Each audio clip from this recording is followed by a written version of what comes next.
باز یکی از نشانه های دل مرده و دل تاریک و سیاه این خرسند شدن با گناه است. انسانی که دلش مرده است، حتی گناه های گذشته هاش هم باشد، وقتی به یادش میبیاره با شوق و ذوق به یادش میبیاره، نعوذ بالله، و در گناه چنان غوطه‌وار رفته است که نعوذ بالله وقتی گناه میکند و معصیت میکند خوشحال میگردد، زیرا که دل او مرده است. و چنانی که الله سبحانه و تعالی میفرماید: لا تحسبن الذين يفرحون بما آتوا ويحبون ان يحمدوا بما لم يفعلوا فلا تحسبنهم بمفازة من العذاب.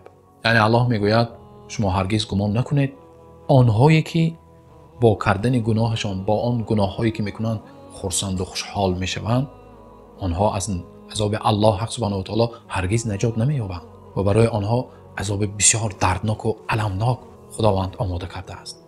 و خداوند عذاب المناک و دردناک را در قرآن کریم 2 یا 3 مراتب ذکر کرده است و یکی از آنها در همان نفرهایی که با گناه کردن خوشحال میشوند.